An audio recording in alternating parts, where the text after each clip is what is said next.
Hi, Nicole. Thanks so much for taking the time to speak with me today. At LeadFeeder, we speak with hundreds of organizations around the world, and we found that the best sales and marketing teams focus most of their time on high-value prospects. This is actually what brought me over to you at Campaign Creators. Can you tell me a little bit about what you guys do and how you fit within sales and marketing? Yeah, no, it's interesting. For a long time we were an inbound marketing agency, a digital agency, a do everything you need us to do generalist. And at some point, about a year ago, we decided we were going to focus on middle to the bottom of the funnel strategies, the things that people tend to miss out on once their leads into their database and they don't know quite what to do with it or how to handle it. So it works really, really well because it's interesting talking about a lead feeder. You bring in a layer of intelligence when somebody's unknown in a database, and another layer of intelligence when somebody's already known in the database. And almost every agency plays in between those two items, but they don't bridge those two items well, right? And so creating that bridge is really important to us. And so just because we went further down in the funnel from middle to bottom, we've almost kind of been the sales partner, the technology side of sales partner for our clients because they need to connect marketing to sales ROI. And it's really all a sales funnel. We are just at the top of that sales funnel. Right, right. And it sounds like you discovered a niche because companies have notoriously been spending so much money on lead generation and foregoing kind of the concept of how do they get money, how do they get leads from top of funnel to bottom to conversion. And so not a lot of agencies and marketing companies that I've seen really fill that gap. They kind of want to be everything to everyone and focus on top, mid, bottom funnel conversion conversion metrics, and not just say you did the lead generation part of it, let's focus on your pipeline. So that's a great value prop in my opinion. Yep. And what we like to do is make sure that once a lead comes in, it's qualified in a way that allows them to kind of go the route they need to go. You're going to have some people who are going to churn in that database for years and gather whatever education that you have offline and online touches, and then you're going to have the people who are going to zoom right on through. And if you have a pathway and a process and the right people doing the job they need to do, that are all opening the appropriate gateways when needed, you're going to end up with more leads at the bottom faster than you would if you sort of expect it to naturally occur without that assistance. Right, that makes sense. So with that said, I have five questions or so for you with regards to the lead management process and how you guys have helped clients in the past. First question, as a marketing agency that specializes in lead qualification and lead management, what have you found to be a common pain point in organizations that struggle to get new sales leads from marketing? It's funny. It's really popular right now is the closed loop reporting and the lack of it. And it's one of those things that almost every marketing and salesperson wants and needs. And almost most of the time, it's not because they couldn't if they wanted to. It's just the technologies that exist can't get data from here to there. And so companies need to spend some time integrating in the middle. That's why there's a whole integration um, market out there now, just to help data get from one place to another because they're living in these silos. And so the best way is to build, and I think offline earlier we are talking about tech stacks and marketing stacks, right? Custom craft a tech or marketing stack that at least at bare minimum allows your data to communicate to each other or live in one place in its whole form that Mm-hmm. allows you to do other things with it in the future that you plan to do. And then beyond that, even if you had that full visibility, lack of a defined process of understanding what happens next that's documented tends to be another hurdle. Um, and then imagine if you had a fabulous sales process and really great closed loop reporting, but you don't have a clear understanding of when something needs to hand off from sale or from marketing to your sales team, then you're going to have a whole bunch of people just fall off because there should be this nice little seamless transition, like a little assist, little handoff Mm-hmm. like that. But there's this graph that I like to have where it's got marketing slowly tapering off their activities while sales slowly increasing their activities, Mm-hmm. and you can't necessarily do that without the aid of technology and a documented process of how that relationship works. That's great. Which leads us into there's no one size fits all process approach when working with a single client. However, how do you identify if a client's current lead management process is broken, and what are some key areas of opportunity that you guys look for when going through the proposal stages, at least? Yeah, so since we're having both a sales and a marketing discussion, and knowing that we want any marketing services that we suggest to then fit nicely into how their sales team wants to accept that from us, and know that we tend to be that weird bridge that in some departments hangs out on the marketing side, some departments hangs out on the sales side, right? Who's qualifying these leads, making sure that the appropriate data is in place, and then that they're getting sent off to the right person for the right discussion. But when I walk in and they can't tell me, what their process is in a few words, just rattling it off. If they can't tell me, you know, um, what leads last week closed from online, if they couldn't say, oh, you know what, wait a second, let me hop into the system and tell you right now. If they couldn't tell me their cost per acquisition, their true cost per acquisition, that's pulling in all the touches that it takes to get somebody to close, then I know they got a problem. And these sound like advanced questions. These sound like, well, I have other ways to get this data. Well, you don't, right? There's so many things that you need to get that data. There's no one spreadsheet that's going to tell you truly what it took somebody to go from A to Z and how much it costs to get them there. And so, the last and final question is, do you at least document all your touches? For example, how many touches did you take your sales team to close lead on average? Or do you know what channels take more touches than others? Which ones are more expensive, and are they worth the time? And so I just having this candid discussion before we even offer marketing services, trying to understand what are your goals on the sales side, what do you think are hindering them. It's funny because we've built some amazing marketing engines for people with leads just dripping out the bottom, and I still have a client who will sit there and say, we're not closing these leads. And then we sort of dive into what's going on there, and we realize it's a sales problem. It's not a lead generation problem. And most of these organizations actually don't have a lead generation problem. If you can close more deals with less leads, then you have a healthy sales organization. But if you keep requiring more and more leads to come in to close, then it's a sales problem. And so we want to get that fixed first. So we want to discuss what is at the bottom of the funnel that could be your bottleneck, and then we're going to work our way upwards, from there.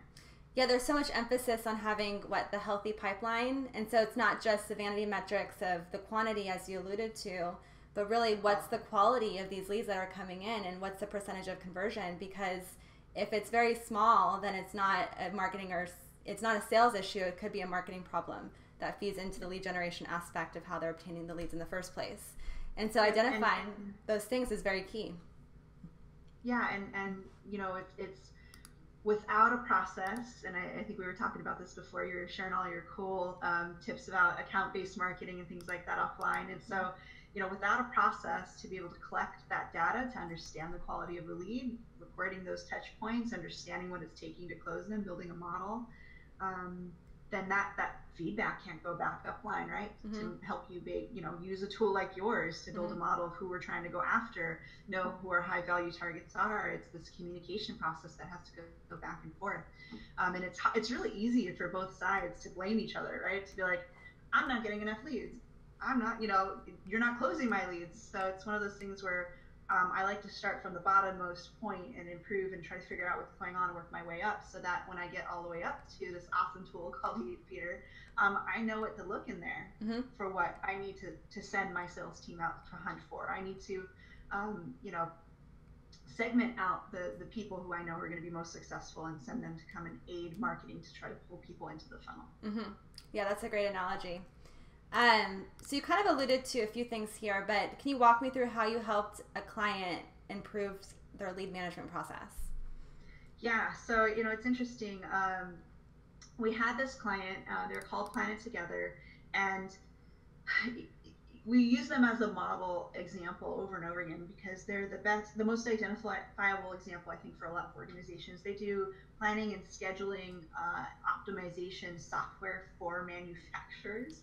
And so it's sexy, beyond niche in the tech space. Yeah, so it's not like leads are just falling out of the sky for them. It's not like if they just put a bunch of content online, they're actually everybody's gonna even find them. And so we found that it was taking close to 9 months for them to close a deal.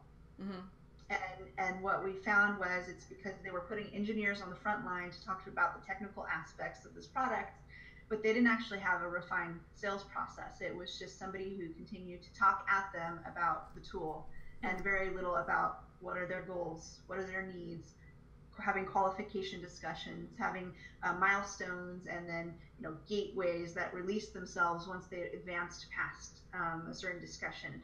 They also had a lot of immature leads, reaching what was perceived to be the bottom of the sales cycle, being produced quotes and having all the energies and resources that you put into a further along lead into play, to only to find out that that lead wasn't ready for that conversation. They go dark and no one knows why.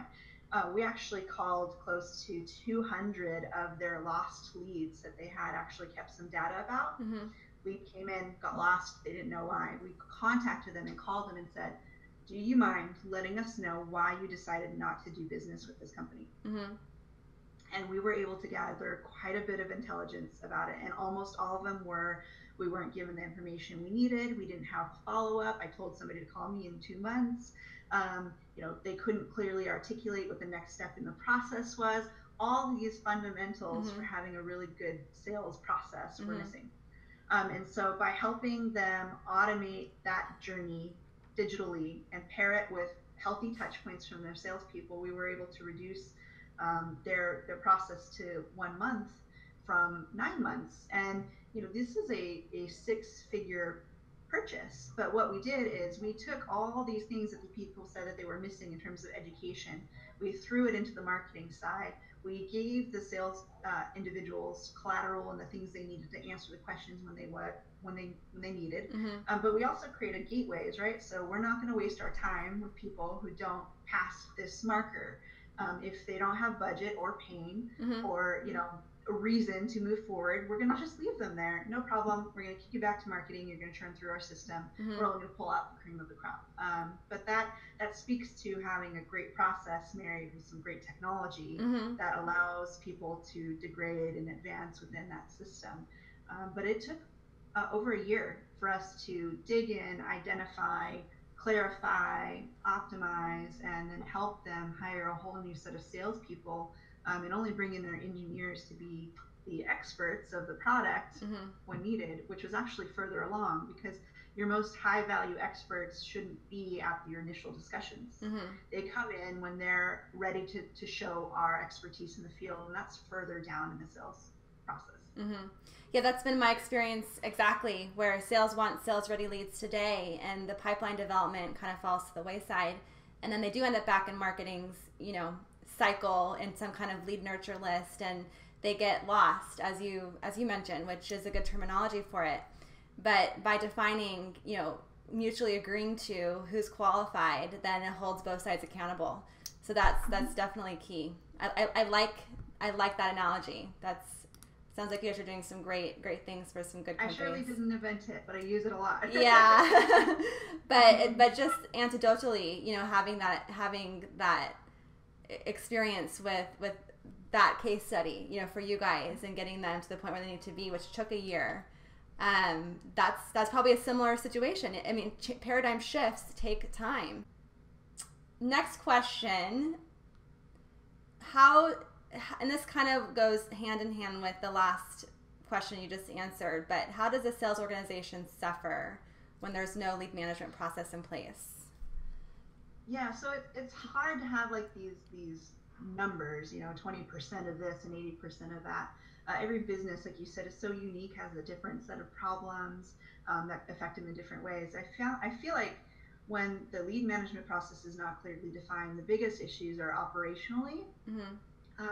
It's not just the hard numbers, and really there's a lot of leads that do fall through the crack, but most leads who have a big enough pain kind of do pursue you to get the solution if you have a good product. This is assuming your product is well defined and you provide a great service, right? So hoping you don't have product related issues or customer service related issues. It's the demoralization of your sales team, right? Not knowing where the issue lies, but continually failing to hit the mark that is expected. Then the rift that then occurs between sales and marketing because everybody's trying to play the blame game because they can't find the solution to the problem. And then just the overall operational inefficiency as it moves all the way up the line to your directors and to your vice presidents and people working off data that's not working or trying to find the solution to the problem. And then at the end, just it's not working. And so um, that overall operational efficiency actually is the biggest cost. That's why it does take things like a year to change how operations function because things are all plugged into these systems, processes, or lack of systems and processes. Culture needs to change and bad habits need to shift. And that's why actually adding little touch points kind of like you don't just go off and do your marathon, you train for it for years before you get there and you continuously advance and improve it.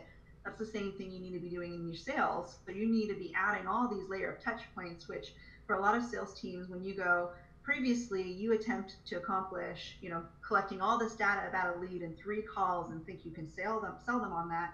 Well, let's change it to 30 touch points with emails in between and know that your marketing team is going to send something out, inviting them to an event, reaching out to them on Twitter, sending them a gift in the mail and all these little things. And you all add that all up. It doesn't necessarily mean you have to add what it takes to close the account. You're taking the interactions you're having and having them as micro interactions that help build a relationship, right?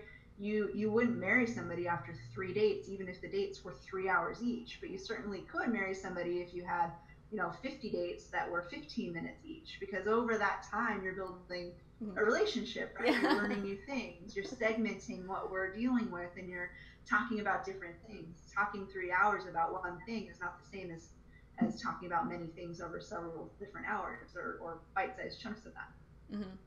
And so for us, we tend to add a lot of touch points. We tend to document all communication. So not just adding the touch points, and knowing that a person could leave your organization and the next person could come in line and pick up every conversation where they last left off.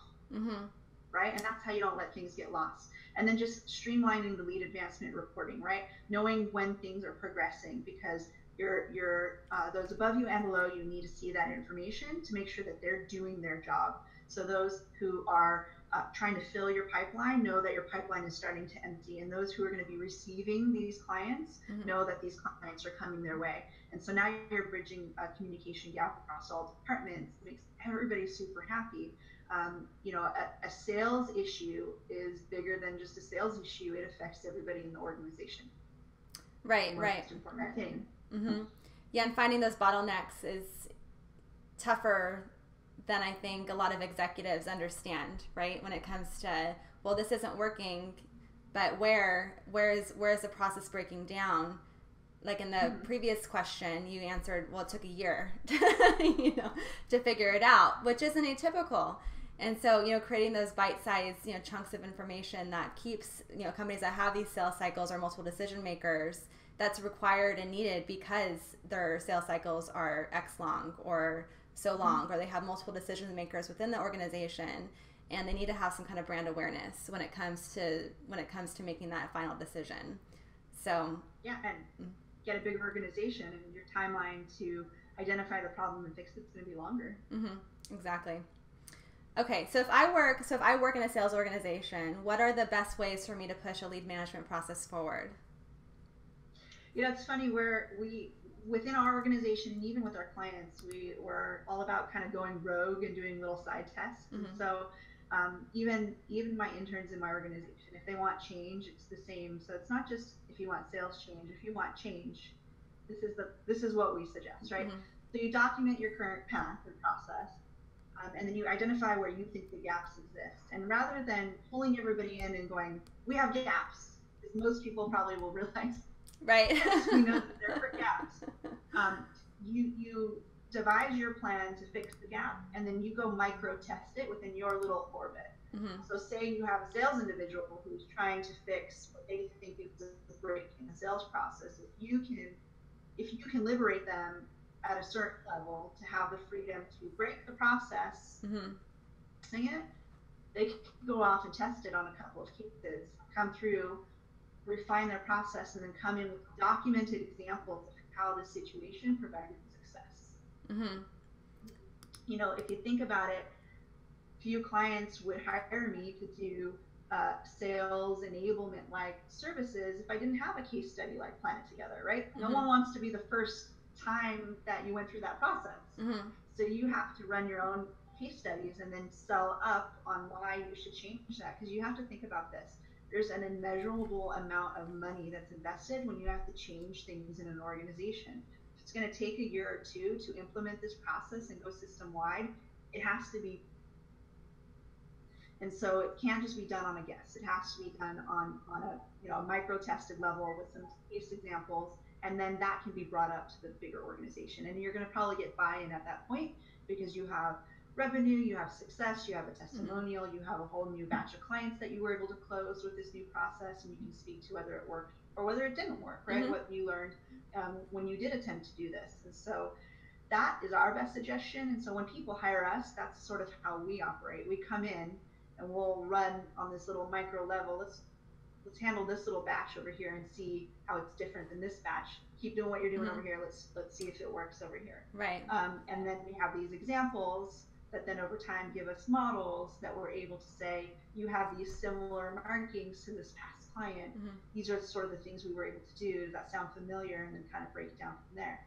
But it's actually not a lean management process change. It's just change management in your organization entirely, right? It's taking it to a higher level. Yeah, it's kind of like A/B testing for sales organizations. I love it. So, no, that makes sense of these micro conversions, and then you can show the results, from that A/B test and say, let's roll it out across the board because it's working. And so you have buy-in already. It's perfect. I love it. What type of tools do you think help an organization build a top-notch lead management process? It's I mentioned earlier.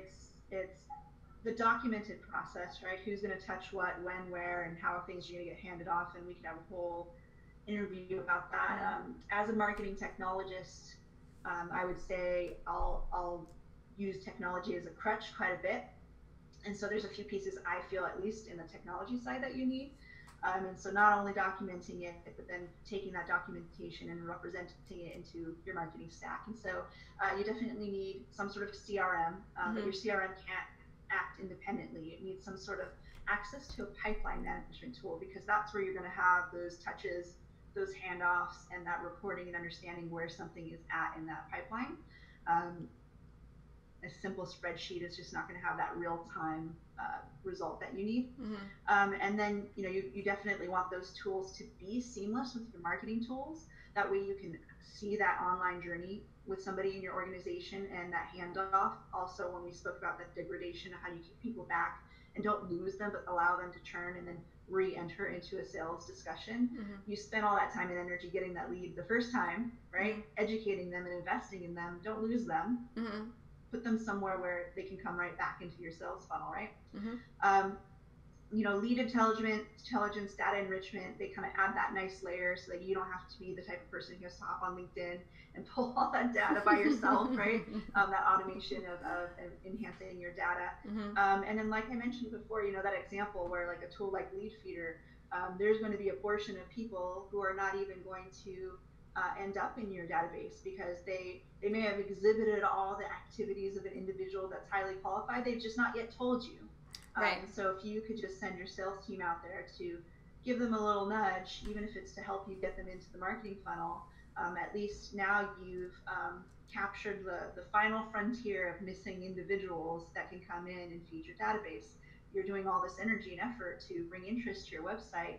You might as well glean as much potential revenue from that, and not just sit there waiting for somebody to tell you what they want, but rather, hop after them and try to find them. And so, your lead management all the way goes up to the unknowns, the people who are not yet in your database. Yeah. We've found just the 96% of website visitors that don't convert on their first or second or even third visit. There's gold there, and so when it comes to the account-based principles and the account-based approach, by companies understanding their ideal customer profile and what Leadfeeder, can do to clarify, and get the information, who would be relevant to that business, and then give them actionable sales intelligence to move a lead forward in the process.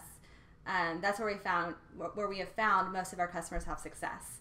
So, pairing that lead generation component, understanding ideal customers, and creating filters based on pages they may be visiting or campaigns they're coming from, and then reaching out to those warm leads in a warm way, can really accelerate pipeline.